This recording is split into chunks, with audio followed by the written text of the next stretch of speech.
welcome to another Empowering Your Circle podcast. Today, I'm talking to a lovely lady who I met recently at a networking, Holly Wagner. Now, I've been looking at Holly, and Holly went from studying film production at university and where she discovered a love of documentary in different formats.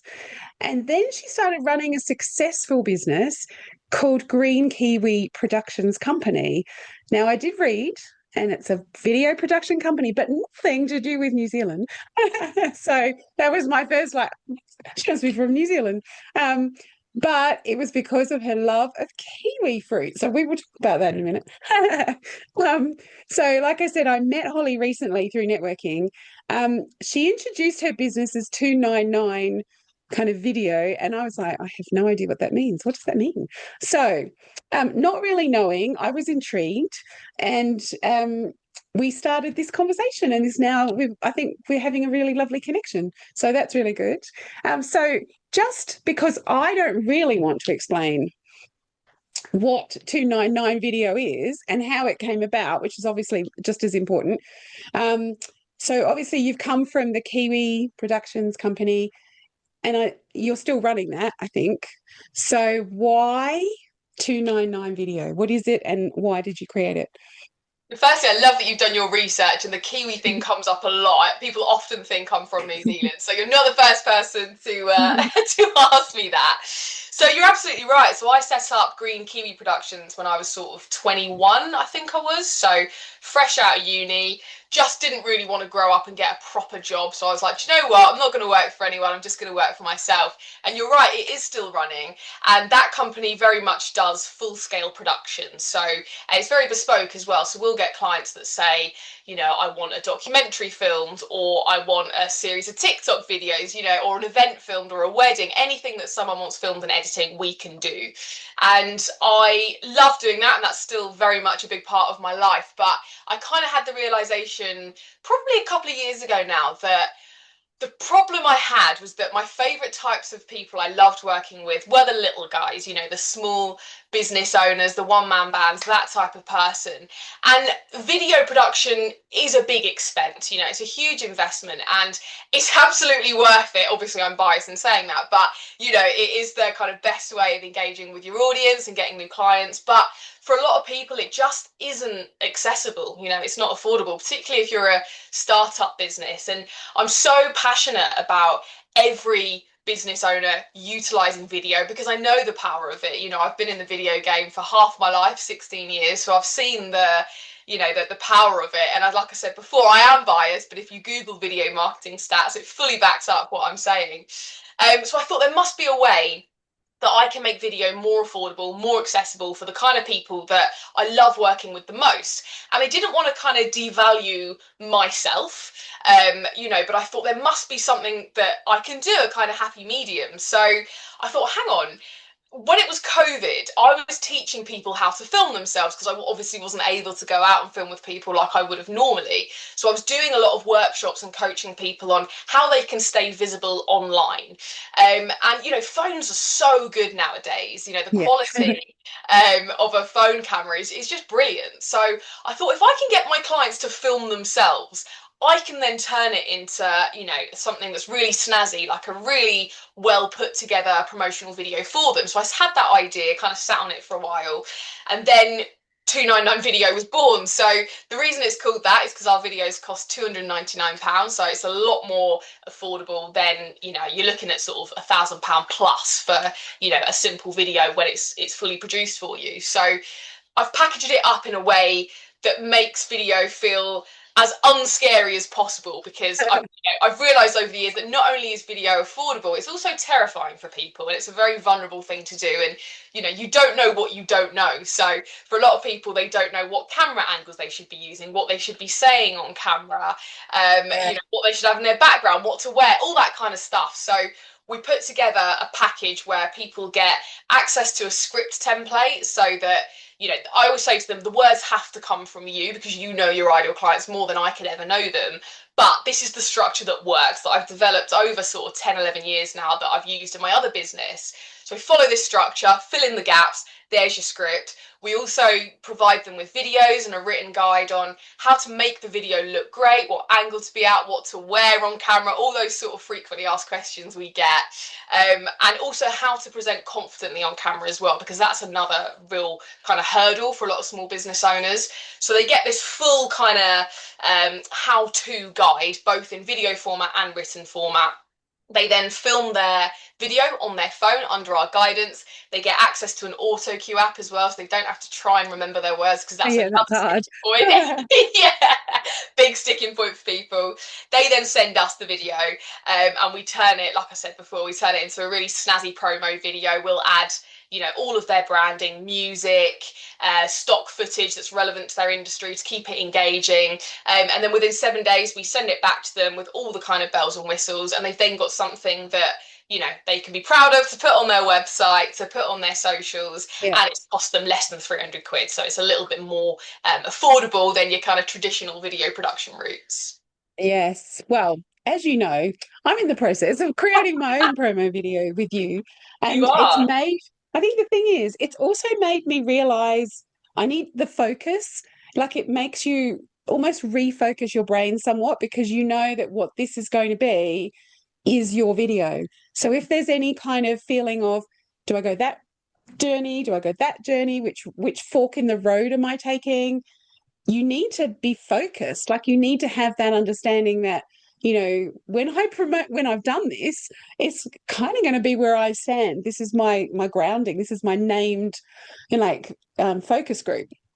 Yeah. So I'm not really nervous about being on video, you know, as you can probably see, but I'm not really nervous because I think I've done this before and I've done a lot of it. And, you know, people are nervous from different angles. Maybe they've never done this before. Mm. They're nervous about their hands, like, where can I put my hand? Can I, you know, all sorts of things that make people nervous or shy.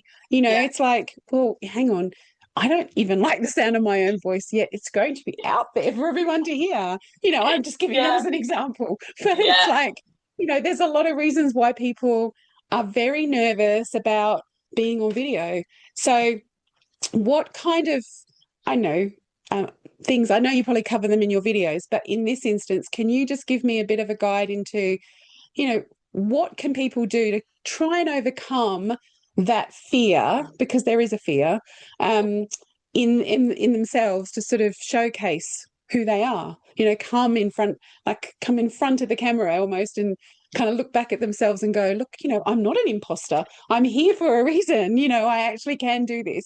So have Yeah. you got some tips to kind of get people feeling like actually video is something I can do? Definitely, yeah. Do you know, it's funny you mentioning all those kind of hurdles, and the voice one comes up a lot for people. You know, they say, I hate the sound of my own voice. And I always say to people, you know, we are our own worst critic when it comes to watching Yes. ourselves back, you know, because we're not used to seeing ourselves. You know, we talk to other people, but we don't sort of see ourselves very often. So it is quite confronting. And I always say to people, you know, your ideal clients don't see that. They don't hear an annoying voice. It's just one of those weird human flaws that we have where we always seem to hate it. But, you know, the way to kind of, the best way to look at it is that, you know, your ideal clients need your help, because we're all in business because we provide a service that makes someone's life better. And it doesn't matter what industry you're in, whether, you know, I hear it quite a lot. People say, oh, well, I'm just an accountant. You know, I'm not making a big difference to this person's life, or I'm just this, or I'm just that. And I think, no, you are making a huge difference to that person's life. And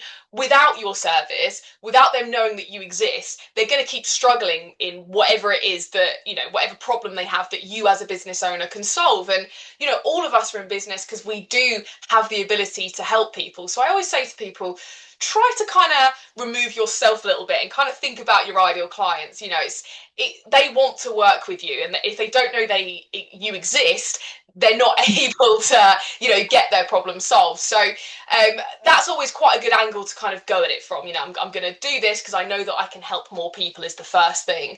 The second thing I'd say is that the first time you do it is always the hardest time. You know, I'm so confident on camera now, but I didn't used to be. In fact, I remember when I first started my video production company, I used to think, what is all the fuss about? You know, my clients are always so nervous in front of the camera. It can't be that hard, you know. Well, I don't understand why everyone's struggling until I turned it on myself, and then I very quickly realised how scary it can be. You know, I was terrified. I remember I went out into my car and I just filmed it on my phone. And you know, I was forgetting my words. I was just nervous. I wasn't sort of being myself, and it was so difficult. But it does get easier. The more you kind of force yourself to do it, you do just find that you kind of loosen up a lot more. And there's loads of tips I can kind of run through with you, and I'll just do a few quick fire ones. But another great one, which kind of sounds a little bit stupid, I think people sometimes roll their eyes when I say it a bit, but it really works, is to, rather than think I'm creating a video, you know, I'm sat in front of this piece of metal and glass that doesn't give me any energy back, you know, think of it as a conversation with your ideal clients. You know, what would you say to somebody who was someone that you could help, someone who's your ideal client, and they came to you and said, you know, I'm struggling with this, can you help? What would you say to them? How would you say that? And that's all video is, you know, it's a virtual conversation with your ideal clients. So I think sometimes people think when it's a video, they have to be a certain type of person, you know, or have to wear something really smart, even though that's not me, and my hair has to look a certain way and I have to present really professionally. You don't, you know. In fact, I would encourage you to be as authentic as possible, and to completely be yourself. And even when you've got little ums, or, you know, something goes slightly wrong, keep it in. It's real, and that's what people want. They don't want to see a robot on the end of their, you know, of their phone on their screen. They want to see someone they can relate to. So I always say, look, aim for 7 out of 10. That's your new perfect. If you aim for 10 out of 10, it's going to take you a million takes. You're never going to be happy. So think of it as a conversation. That will help you to relax a lot more. And often people say, what if someone sees my video and, you know, they don't like me? And I'm like, great. Good video marketing is as much about turning away the people that aren't a good fit for you as it is about bringing in the right kind of people. We want to filter out the people that aren't a good fit. And if they don't like you on camera, you know, no offense, but they're not going to like working with you in real life either. And that's okay. You know, we want to work with the kind of people that light us up and that we're a good fit for. And we don't want to, we've all worked with people that perhaps haven't been a good fit for us before, you know, and it's not a nice experience. So, you know, it doesn't matter if it turns people away. That's kind of what we want, as much as we want to bring in the right people. So I'd say, you know, get used to doing it. Just even if you don't ever release the video, just practice kind of talking to your camera. Remember, it's a conversation, and take a bit of the pressure off. You know, 7 out of 10 is kind of what we're aiming for, not 10 out of 10.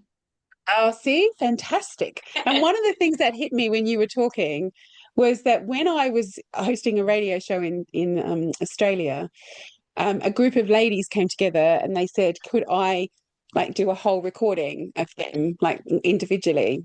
Yeah. And I'd always give them questions beforehand, but then they'd arrive at the station because it was live. So they were like, and one lady arrived there and she was petrified. She was absolutely, I can't do this. I don't want to do this. This is completely not right. And she was so worried about the whole thing. And I sort of calmed her down, but and I said to her, look, remember how you and I had a conversation like literally half an hour ago? That's literally what we're going to do again. I won't ask you any different questions. I won't ask you anything different. We won't go on a different tangent because I know you're nervous. But I said the biggest thing that's making you nervous is that microphone that's in front of you. Like there's this massive microphone in front of your face. And that made it less of a conversation to her. And I think that's the same as video. You look at yourself, you see yourself on a camera on your phone and you kind of think, okay, I'm used to looking at what's behind the camera on the other side. I'm not used to doing a selfie and looking at it so I see myself doing it. And the way that I overcame it with her was obviously her friend, the other lady who was there, stepped in, she did hers, and we got the station manager sat with this lady and listened to the actual live in the another part of the studio. And as she was listening, he said, I just saw her start to just relax because she realized it was literally a conversation.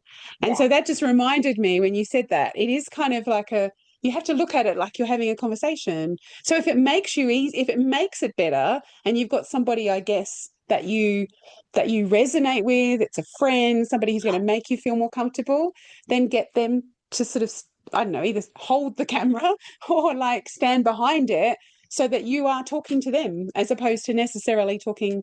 I don't know, that was just came into my head because it just seemed to relate to what I'd Yeah. done. No, definitely, you're right. It is intimidating with my other company, the Green Kiwi Productions.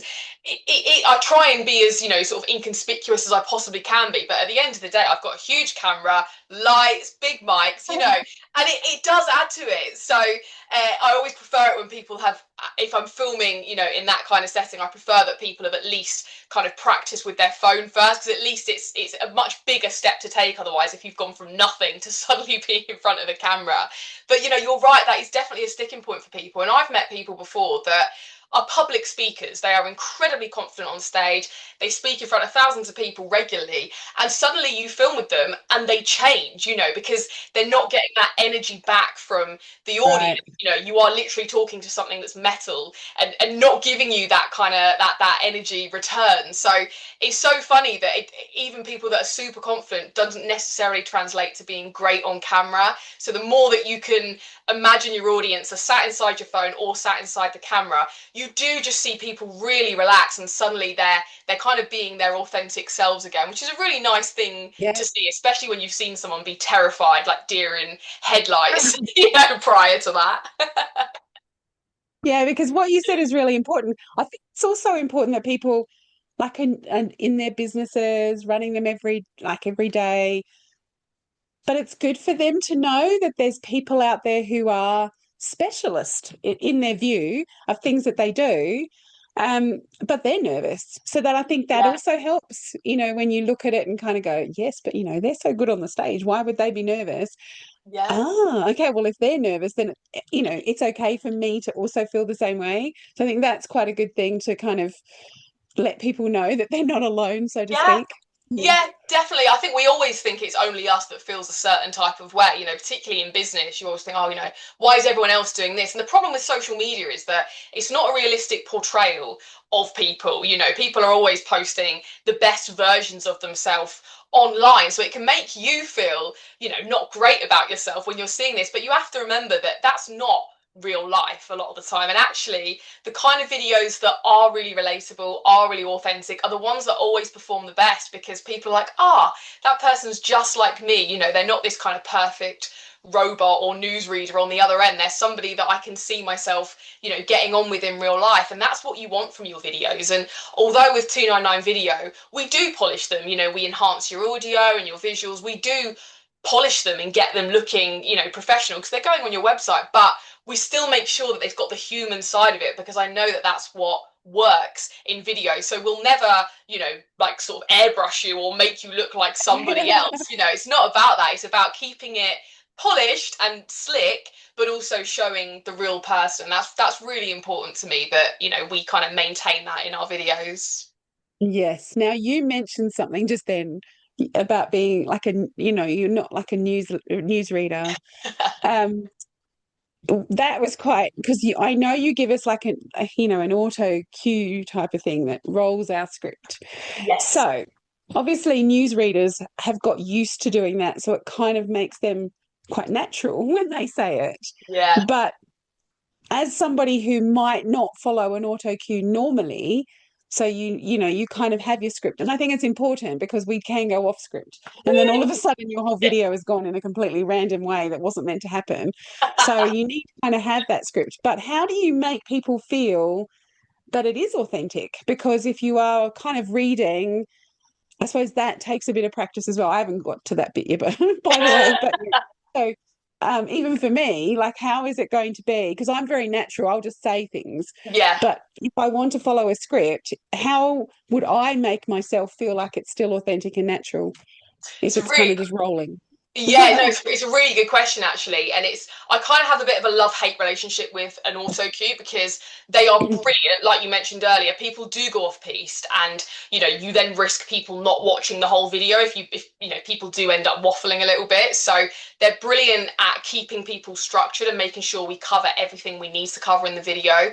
The downside to that, you're absolutely right, is that a lot of people, the first time they use an auto cue app, will very much sound robotic and like they're really So part of the training videos that we provide people when they do invest in a video, there's a whole video on how to sound natural when you're reading, and we encourage people to really get to know their script. You know, it's not there to kind of mean that you don't have to know your script. You know, it's not like a get out of jail free card where, you know, on the day you just press record and go, just read it, you know, done. It's that absolutely isn't it. It's more to kind of guide you through and make sure that you are saying everything you want to say, because there's nothing worse than doing a video off the cuff and then afterwards thinking, oh, I didn't say that really important part, you know. And there's quite a lot to remember, and I've got a terrible memory, so I do sort of rely on auto cue. But you are absolutely right in that it does take a bit of time. I always say to people, run through your script, even when you're not recording, you know, have it on your screen, know it like the back of your hand, but then you've also just kind of got it almost as like a guidance rather than something to kind of fully, you know, just rely on by itself. And we do say to people, look, in an ideal world, you wouldn't use an auto cue app. You know, if you do happen to have a brilliant memory, don't use it. You know, it's kind of, it's almost better to not use it if you are able to remember everything. But the reality is that there is just so much to remember. And, you know, my clients would never, well, maybe there'll be some people that would, but I couldn't expect all of them to just be able to know it, you know, off by heart sort of thing. So that is why we included it, and then that's why we've purposely made sure that the training videos talk about, you know, I can't remember what the word is, but you might know this, but when you're speaking, to not use your reading voice, but to use your speaking voice. And, you know, how we read things is so different to how we speak. So it's all about keeping that in your mind, knowing, you know, where to kind of raise your voice and lower your voice as you would in a conversation. So, you know, we do sort of coach people through it, but you're right, it is kind of it's got its pros and cons is what I would say. But overall, you know, if all the videos we've done so far, no one has ever sounded like they're reading. They've all, you know, followed the videos and managed to kind of keep that natural flow of their voice, which is brilliant. And I think the thing is, if we love our business and we're very passionate about what we do, Yeah, then yes, it should just be there as kind of a like a cue card in a presentation. It's like not exactly. meant to be like a full blown like tool that we kind of rely on, really. Um, 100%. but but one of the things you said earlier, like when you first kind of started speaking about video, was the stats of video marketing, because obviously, you know, with everything that's out there now, all the different types of social media. I've never gone on TikTok. I'm never going to go on TikTok. My boys looked at me and went, "You're not going on TikTok." And I said, "I have no ever any reason to go on TikTok." But if you think about all the different elements of things that are out there for us to do and be involved in, you know, it's hard to know and judge just how much video is an important part of that.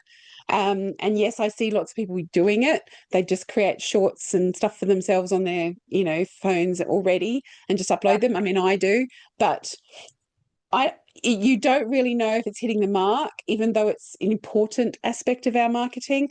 So what kind of stats or anything are out there that we should know why this is important?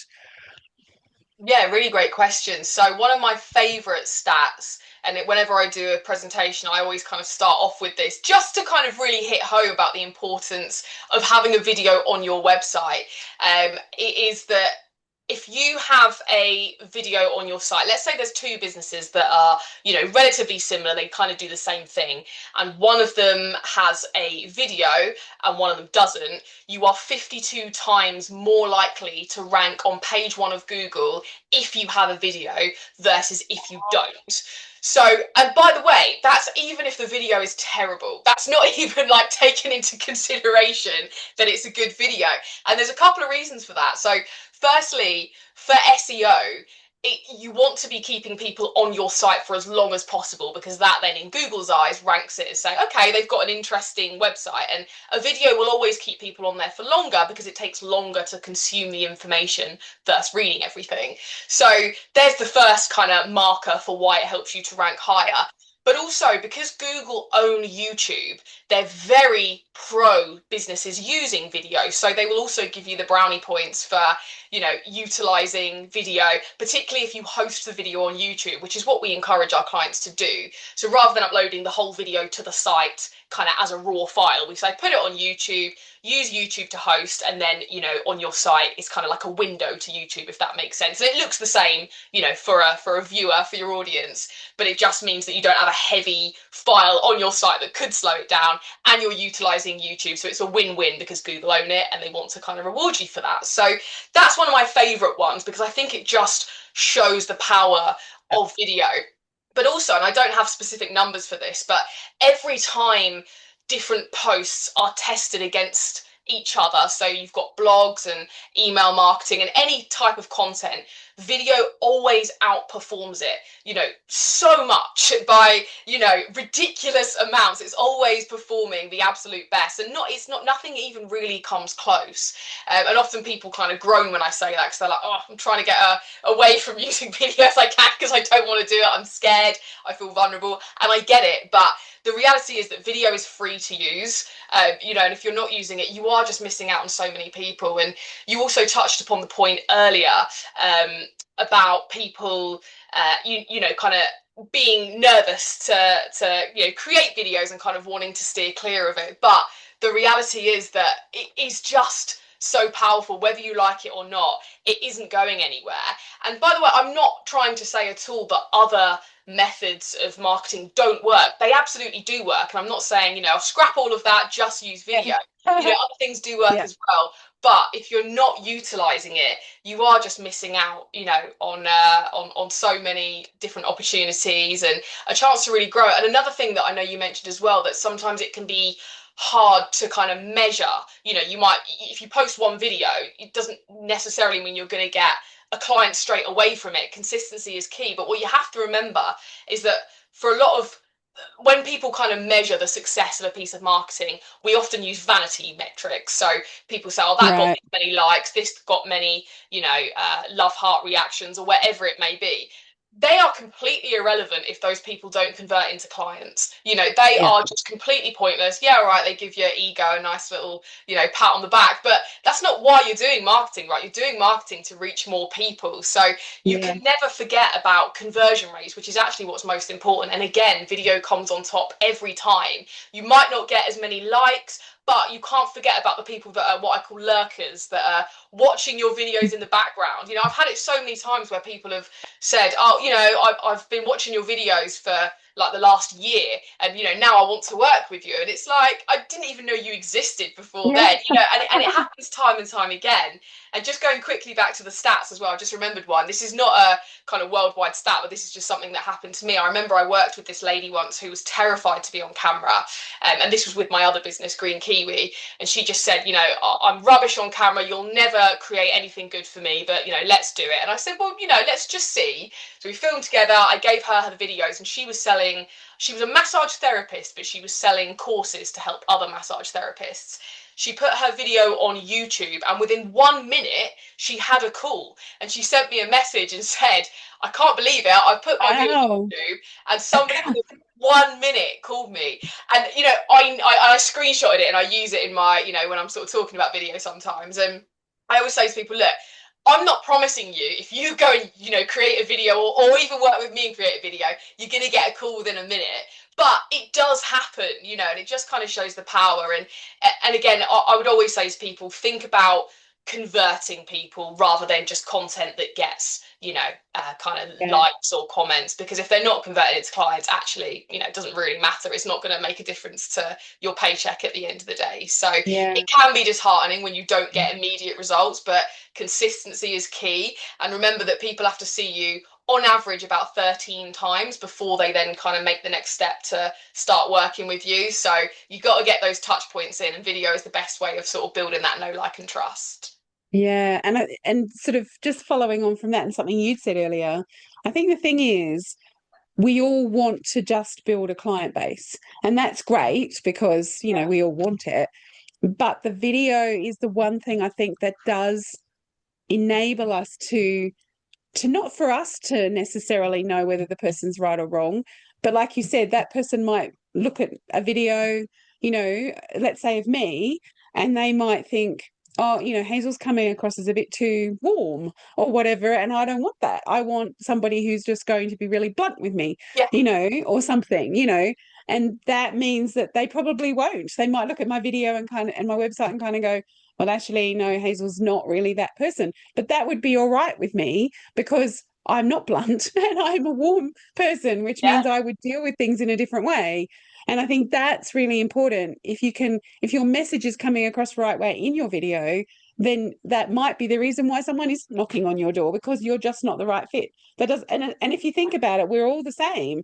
I know about 10 different, photographers and 10 different travel agents and 10 different whatever. And I know that if I need to go to somebody, I have to find somebody that's the fit for me. I Cool. have to find that person that fits with me. And I think it's the same with everybody. It's like you get a builder to do your house. You might Yeah, get 5 builders come through, and you'll be like sitting there thinking, no. yeah, Just like, yeah. not just because of a cost or anything else, just this person's going to be in my house, like, Of course. for a number of weeks or whatever. I have to feel comfortable with this person being in my house, Yeah, and I think whatever you do that in our lives, that's one thing. It can be someone live face to face, yeah. or if they can't see you face to face, then video, I suppose, is the next best thing. So, That's yeah, no, you're absolutely right. People do business with those that they know, like, and trust, and the quickest way of building know, like, and trust is to either be with those people building it or to be building it through a screen. And I always say to people, look, for any small business owner, your ideal scenario is being in a room full of people who are your ideal clients, and you go around and say, hey, I'm Holly and I can help you do this. Would you like to buy from me? And you work the room. That's never going to happen, realistically. And if it does, it's very difficult to kind of organize that. So your next best thing is to do that, but online. And it's not a case of saying, I can help you, would you like to buy from me? I've obviously simplified it a lot. You want to kind of build those relationships with people, but it is the next best thing. And the great thing about video as well is that it's recyclable. And I say to people, when I create their promo for them, don't just stick it on your website and leave it. Post it on Facebook, get it on LinkedIn. And once you've got it, you've got it. It's like when you go networking and you do your 60 seconds. Once you've done that elevator pitch, it's done, and you don't know how many people are fully listening to you, or yeah. how much they kind of look in of that. But when you've got a video version of that, which is essentially what a promo video is, you can just use it again and again and Yeah. again. So it's a great tool to have, in your arsenal. Yeah. No, I agree. So, just one before we get to the last little bit, which is your favorite quote or tip. Um, I want to know exactly how much you love kiwi fruit. And do you still love it? It's really sad, actually. It's quite a sad story. So I Oh, okay. love I didn't kiwi. realize it was Oh sad. no, Sorry. no, I'm being dramatic. It's not that sad. I'll, Okay. I'll tell you the sad part of it. I love kiwi fruits, but kiwi fruits don't love me. And every time No. I eat one, I think some people get it with pineapple. I don't know if it's a very slight allergy, but it kind of makes my mouth feel all like itchy and not. Yeah, No. I don't know what it is. Maybe it is a slight allergy or something. So I love them, but they don't really agree with me. But it's also, the name is kind of twofold. So not only do I love kiwi fruits, but also when I was setting up the company and I was sort of researching media production companies, they're typically run by men, and a lot of them have got really kind of masculine names, and I sort of wanted something a little bit girlier, and I kind of thought, well, I think fruits kind of have slight feminine energy, and kiwi kind of felt quite cute and girly, so this sort of twofold, why Ah. that name became it. But yeah, it is sad that as much as I love them, they just don't Oh. really love me back. Oh, that's sad. When you love I something know. that much, it's like, why can't I have it? So, just one thing before I go to your, quote or tip. You just mentioned about it being male. Is it still male dominated, do you think, the video production area? It is, yeah. I do know a couple of female videographers, but they're few and far between. I've probably only met two others, whereas I've met a Wow. lot of male videographers, and it's interesting because with photographers, I tend to find them mostly female that I meet. So I Yeah. don't know what it is, why that's kind of happened. I mean, Yeah, I've got no idea. The equipment is really heavy, so I don't know if it's kind of better geared to men that maybe have bigger muscles than women. I don't know what it is. But you know, the men that I've met have been lovely. You know, I always love meeting other videographers because we just go and like nerd out in the corner and talk about all equipment and all that kind of stuff. So it's brilliant to meet them. But yeah, I do definitely think does tend to be more men than women that take it up. That's really interesting. Yeah. Okay. Well, I just learned something. So else, not just the only thing, but yeah, that's quite an interesting kind of, because Yeah, I would have thought maybe it was branched out a little bit more from when you first set up, Green yeah. Kiwi, but obviously I no. don't think so. No, I think if anything, that I probably know even fewer women now that do it. So I couldn't tell you the reason why, but Oh, see, that's one of your yeah. unique selling points then, Holly.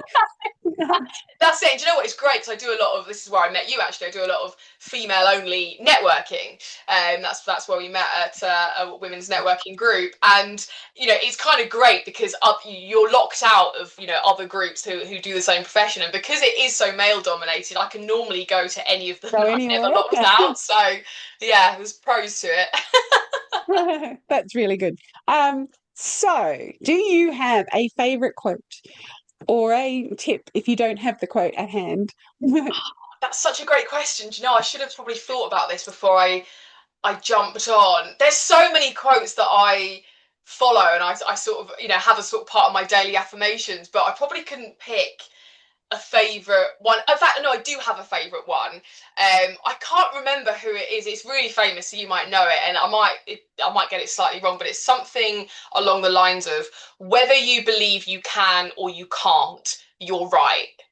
And Mm, yeah, I don't know if you have heard that I have before. heard it, but I don't know who it is. No, I can't think. Sorry, I should have written it down before I jumped on with you. But I just love that. I think because I'm such a big believer in the power of positive mindset, and you know I think often we really limit ourselves into what's possible because we sort of stay safe and we often stay small, and I think actually the life that you want to live is out of your comfort zone, and I do think that's such a big part of running a business is having the belief in yourself to go and Yeah, do it, and just even when everything kind of seems like it's against you, if you don't have that belief that you are going to be able to do what you want to do, you've just fallen at the very first hurdle. And I'm such a big believer in the power of belief in yourself and doing those kind of daily affirmations, and having like mood boards that show you the life that you want. I'm so big into that kind of side of things. And yeah, I think you can have all the tools in the world, you can have all the information in the world, but if you don't have that belief, you're not yeah. going to get very far. So I think that's got to be one of my favorites and one of the ones that I'd sort of live by. Excellent. And I love it. What a way to finish. Believe in yourself. Believe in the power of you. So I think that's Yeah, really important. So yeah. Oh, so thank you, Holly, for being on my podcast. thank you. It's been amazing and I've learned so much. And I'm sure there's an awful lot of people that have learned a lot as well. And they'll be contacting you for video. So thank Oh, you again. And thanks. hopefully we'll be in touch soon about my own promo video. I can't So wait. No, thank you so much. It's been so lovely to chat to you, and I could talk about video for years on end. So thank you for listening to me waffle on. that's okay. We'll chat soon. Amazing.